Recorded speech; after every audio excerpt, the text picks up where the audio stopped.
If we've all been conditioned by the popular media and an overarching culture of militarism to fear outsiders or aliens, then how can we move beyond that to begin preparing for actual peaceful and diplomatic contact with extraterrestrials? That's one of the things that Linda Løwebeck and I discuss in this episode. Linda runs CE5 Copenhagen, an organization in Denmark that organizes fieldwork opportunities for close encounters of the fifth kind, or CE5.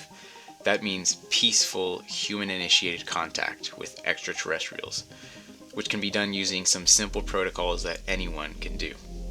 In today's episode, we'll be getting into the interdimensional aspects of contact, self-care as preparation for CE5, the power of intention and non-local consciousness, and some of our own experiences making contact in the Danish countryside. All right, let's jump into our conversation. There's some real strong connections that can be built through this work, isn't it? Where like you actually build a relationship, and it's like you can connect instantly, and the more you're meditating and the more you're like kind of lifting yourself up into that higher consciousness space, you can kind of tune in very easily, like you're calling them on a mobile phone or something. Do you have any kind of insight into that, or how do you approach that aspect of CE5 when you're working with other people? When I do a skywatch, I talk a lot about this, the inner dimensions, the inner self exploration, and the ETs. They show up interdimensionally usually because to show up physically actually requires a lot of safety for them. So it's more safe to show up interdimensionally, and that we're all connected is one consciousness, and we and them and the fish in the ocean, we're all divine beings, all creatures, all sentient beings are, well, everything really, also beyond sentient beings, everything is just one consciousness. Everything is based on primordial essence or the primordial fabric of consciousness, of source, of the absolute. So I think it's also important not to, of course, we should respect them as we would with every being, but it's also important not to fall, with the nose in the sand and just worship them, because they're not interested in that, and we are not so far below that we need to do that. But that obviously there's a reverence, and it is a very beautiful encounter. And they can show up also at home. Like when I do C5 at home, I have them here interdimensionally, and I see orbs. It's funny, yeah. They can show up indoors and in your house and stuff. And this is something that I think a lot of people aren't expecting when they first come into this, or they're thinking, oh yeah, we're going to go on a sky watch, right? Or we're going to look at UFOs. But there's a whole other aspect to contact, isn't there, where they can show up, and if you can train your vision, and some people, I mean, they'll like hear them more, or like everybody's different in how they might experience or how the ETs might interact.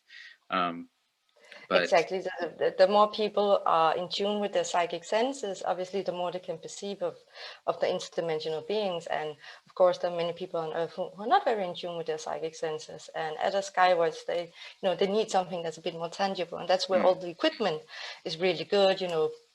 You can see the different reactions in the equipment, you can see them in the sky. So yeah, and that's something where like the ETs can show themselves physically, or they can interact with equipment or objects or something in physical space. I've experienced that, and have other people, like where it's like, oh yeah, they're like physically here, even though you might not be able to see them, or that kind of thing. And it's one thing that Dr. Greer talks a lot about is how they're ETs, but they're also interdimensional. So that's because of their advancement, like their evolution in consciousness, and then also because they have technology that can help them and assist and interface between different dimensions of reality and existence. So like from the most physical down to like the most non-physical. Yeah, I think it's also important to point out that when we go to sleep, we become interdimensional, and it's possible to get a visit from someone we know who is, the person is sleeping, but the person is there in astral.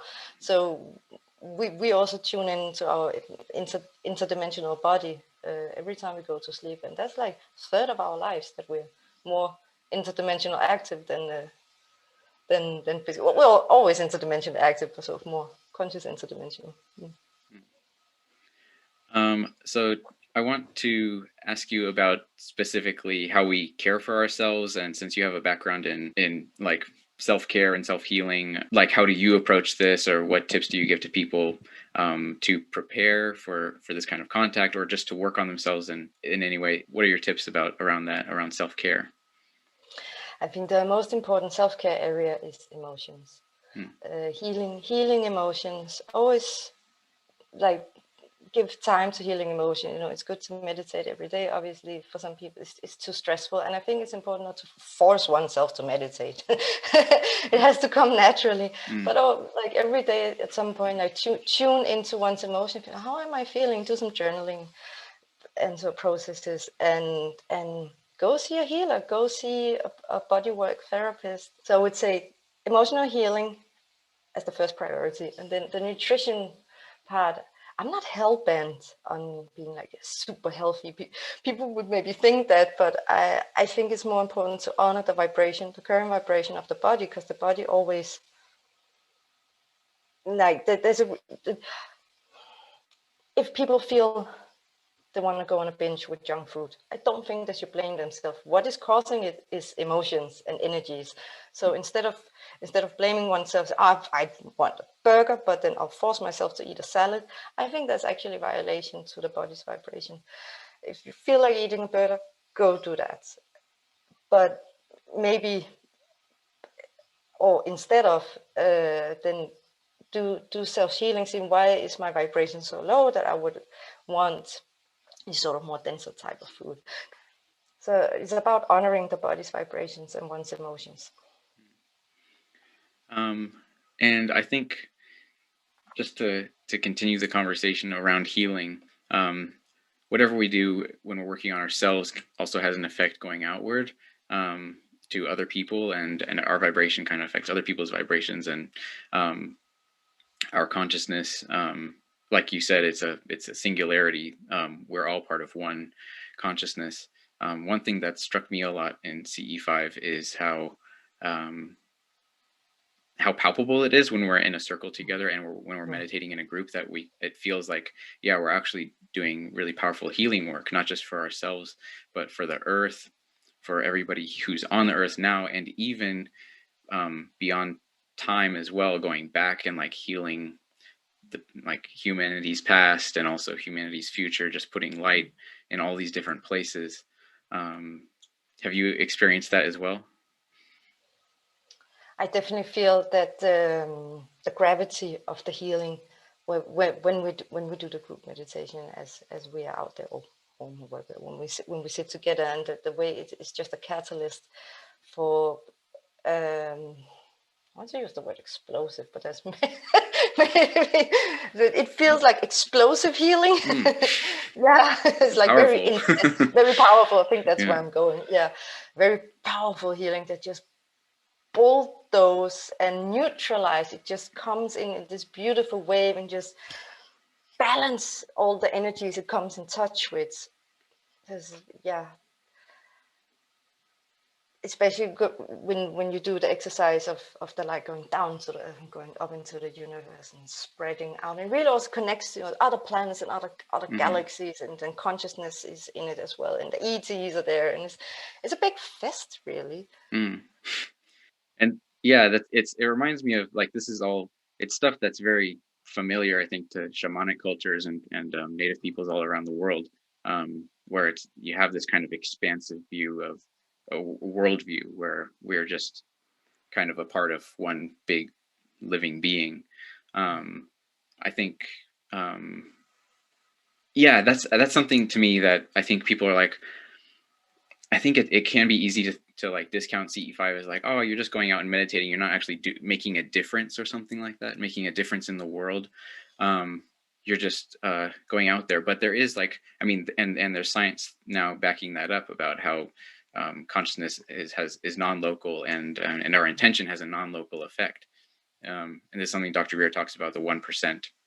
effect, that where if 1% of a group of people are in a higher state of consciousness and putting that intention out for universal peace and love, it can completely shift the consciousness of everybody else in the world. So that's why I like to think of CE5 as a really powerful form of activism. It's not passive, and it's not like all woo-woo or kumbaya. I mean, there's, Sure, kumbaya is a wonderful song, but but yeah, it's activism for unity, really, for consciousness unity. Let's expand both on human level, of course, but also expand beyond human consciousness. And the thing with the 1%. So last year, I think it was springtime, so I was sitting in meditation, like in tune with my spirit guides, and Dr. Greer's movie had come out, Close Encounter of the Fifth Kind, where he advocates for we should reach 1% of the global population. That's what the 100 monkey effect. No pun intended. I sat in meditation and asked the spirit guides, like, how can I reach 1% of my own nation, of Denmark, like how 1% of the people in Denmark. And they didn't really show me anything, but I said, okay, just bring what you feel is the most useful. I want to reach minimum 1%, preferably as many as possible. I'll be receptive to whatever you bring me. And I just send it out to the universe and let it go. A few months later, I open my computer and there's an email from a Danish TV station, the national Danish TV station called DR, Denmark's radio, but radio and TV, and it's equivalent to the BBC in England. And I nearly choked on my coffee. I'm like, oh, excuse me, what? So they said, hi, Linda, we've noticed your, yeah, it's like, oh, email from DR. It's like any other day. They said, we noticed your CE5 work. They read up upon Stephen Greer and Serious Disclosure and all these things. And if I would let them come and film a Skywatch, I'm like, sure, be my guest. So first we had a meeting at DR headquarters about it with the producer. And then me and the journalist and the camera guy, so we went and did a Skywatch and had lots of cool equipment with us. And we did film some cool stuff. But I haven't seen the editing yet. And so this was in September, and I knew it would take a few months. And then we had the whole second wave of lockdown. And I'm sure at DR, I have a gut feeling that it's maybe like it's been halted because there's maybe other programs that are more important than UFO contact. But it will be broadcasted at some point. I'm very much looking forward to that. And it's absolutely groundbreaking, to my knowledge. Maybe it has been other places. Obviously, it's not the first time a mainstream media has made programs about UFOs, but this is UFO contact. That makes a difference. Yeah, so let's see where it goes. Yeah, well, that's exciting. Yeah, to have that connection on national television, and it seems like it's connected to that seed that you planted in that meditation. Exactly. Yeah, Exactly. Just that you could reach 1% of Denmark. It's just very subtle, but very subtle and very so both specific and general. So minimum 1%, as many as possible. I'll be receptive to whatever way you would like it to go, dear spirit guides, interdimensional ETs. So I mean, obviously mainstream media, they have before been interviews with people who claim to, who has seen UFOs and ET connection, but this is CE5 specifically, and it's Serious Disclosure. And to my knowledge, there haven't been like a mainstream coverage of it yet. I don't know any better. Maybe there have, but I think at least it's groundbreaking in Denmark. And I remember coming home from that evening, just sitting in my sofa, having a cup of tea. As after you've been out, it's sort of maybe a bit chilly. It's nice with a cup of tea. And I was sitting there all quiet and thinking, this is world history. Well, at least it's Danish history. It's groundbreaking. And we just did that. I just couldn't wrap my head around it. I thought, wow. And then I went to bed. It's groundbreaking whenever we do CE5. I think anywhere in the world, it's like we're doing something that's like breaking ground for people to continue doing this for hundreds and thousands of years going forward, and making those connections. And that's really exciting that you got to have that experience, and that it's gonna happen, and it's gonna be on TV. And I would be really interested in hearing, I'm sure the listeners also, and watchers, about any major experiences that you have and are significant experiences in CE5, or specifically what you've done in the CE5 group there in Copenhagen. Yes. So these 20 plus sky watches we've seen most of the times we've seen something and we sensed something. I think maybe 2 or 3 times we didn't really feel anything. Maybe the vibe wasn't really for it. When was this? Maybe summer 2019. How many were? I think we were 7 people, and there were some friends of mine. They had some shamanic drums and so playing the music. And we were just sitting there doing the meditation.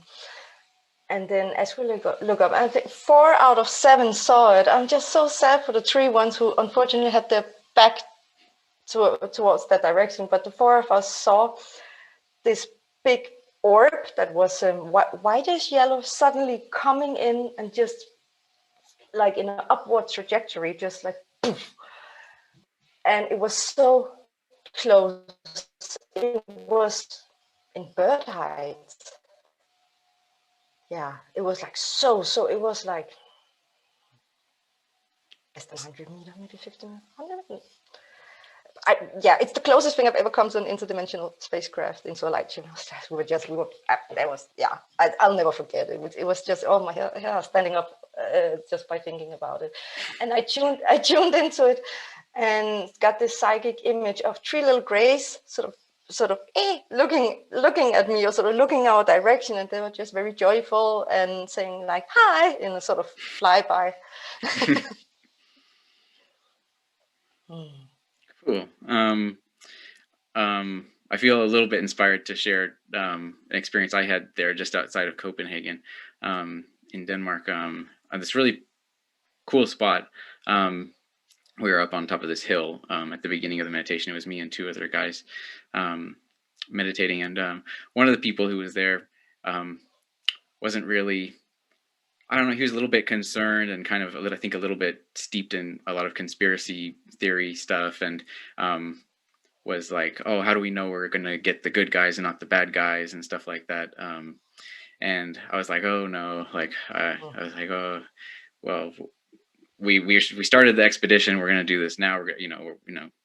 And so we were out there and we were meditating, and partway through it started to kind of rain lightly. So we went and continued to meditate in the car while we were reaching out in consciousness and doing coherent thought sequencing.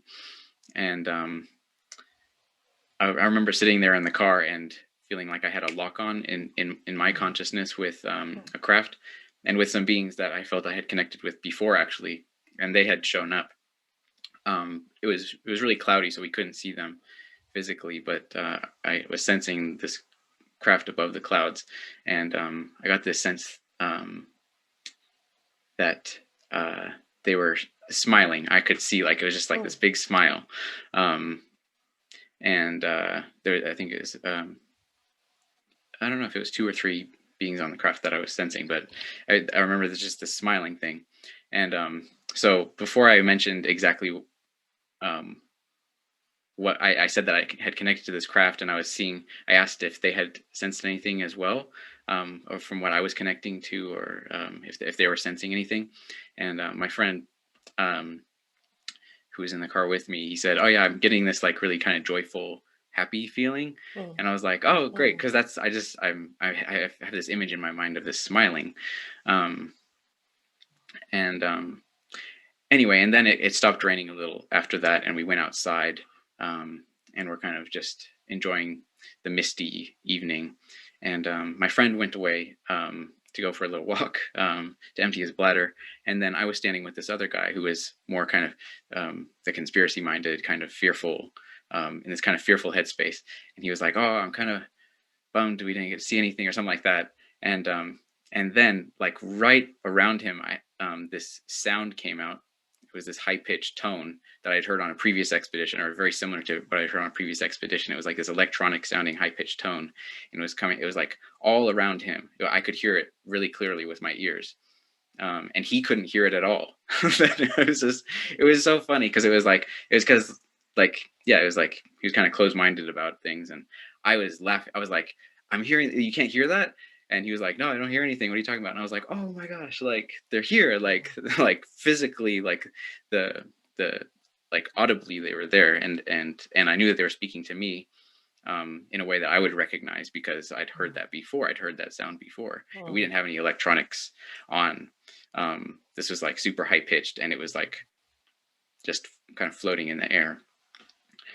So I thought that was like a really interesting thing. Like they will, like whatever, like your level of consciousness, they will respond to it or not respond if your level of consciousness is not up for it, you know? So yeah. Yeah. But I actually know an interesting thing about level of consciousness or level of fear, openness, and also fear. So it's obviously it's one level of fear. So the higher amount of fear, the more difficult it is to perceive them, and also the more they won't come as close to that person, and so have as low a level of fear as possible, so they can come close and also be open-minded and be more receptive to it. Yeah, so it's all about working through one's fear and separate the conspiracy theory and the paranoia, which is fueled from old traumas, and maybe also just not knowing enough of how the world goes around, and then maybe knowing a lot of how the world goes around, but not being able to separate that knowledge from one's own fear. And I normally say, yeah, we're being surveilled, and I'm sure Huawei or whoever is tapping into my phone, whatever, here on Zoom, but it doesn't change my daily living. Like I live in the same way as I did before I gained this knowledge. I'm like, so what?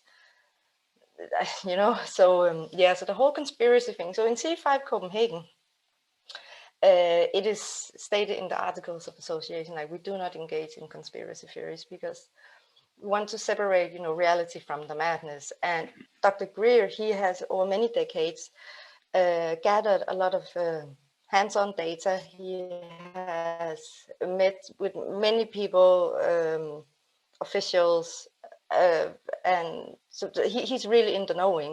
And that's based in reality. And that is something else than the people who just watch too many YouTube videos and they talk to their friends who also watch YouTube videos.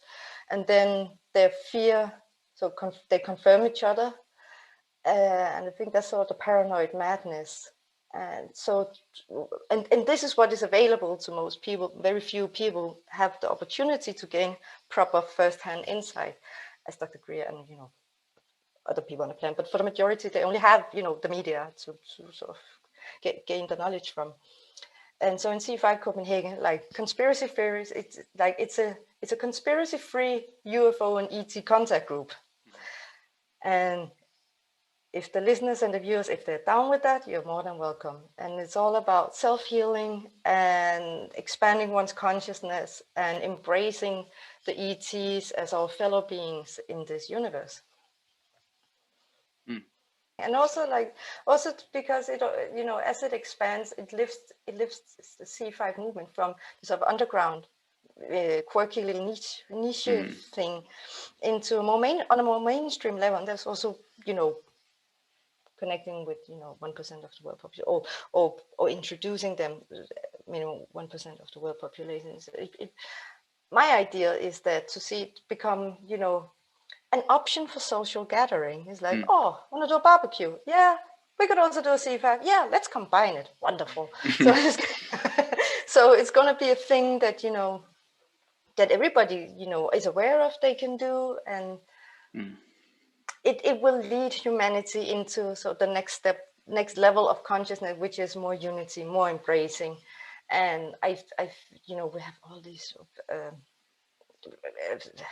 what's it called, sendings to Mars, and just like there's a lot of activity going on in space. And I think at some point, what they find out there and what is going on consciously on Earth, it will align to a degree where people go, yeah, UFOs are real, ETs are real, and yes, they're here, and yes, we can connect with them, and yes, we're multidimensional beings. I hope you enjoyed watching. For more CE5 content, check out the other videos in this channel and the links in the description. See you next time.